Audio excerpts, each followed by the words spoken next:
thinking about this is the idea of finding, for example, serial killers. So usually, if there is a serial killer, he will be on the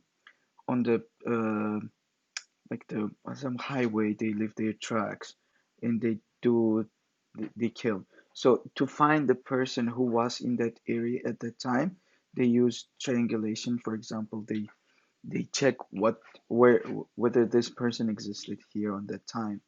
But there's one thing that they cannot catch is what if for example, serial killer is just leaving his phone somewhere away than killing place. So they will just leave their phone and they will just do all the things. It's very hard to catch them because you don't know who was there because this person left his phone in his truck, for example, if it's like the truck driver, and they walk a long time.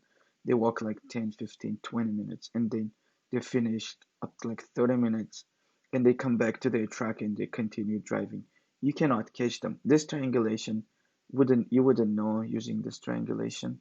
So one thought was, why not to instead of just if for example there was some homicide, why not to instead of using this triangulation, why not to expand this triangulation?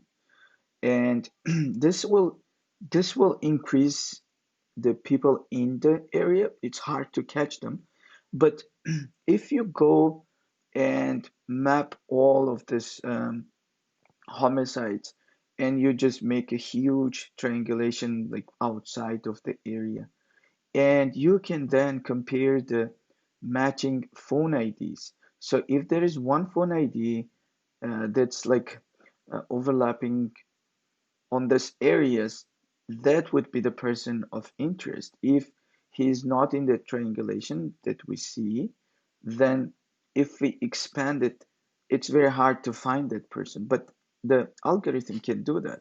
You can just say, hey, these are the phone IDs. You don't need to even know who it is. You just get the mobile phone ID and you just compare with the other homicide phone IDs. And this way you can just compare all homicides and then see which mobile phones were exactly at the time in all of them. So I think this would be a good idea to try with the ones that happened before. Like if there is one of the serial killers, you just try to triangulate everything and figure out whether this theory works. But I think it will work because the idea, this small triangulations wouldn't catch, but the bigger area, triangulation of the bigger area, even the bigger of the, we can catch like the only phones that are overlapping each other. So this would be one thought about that.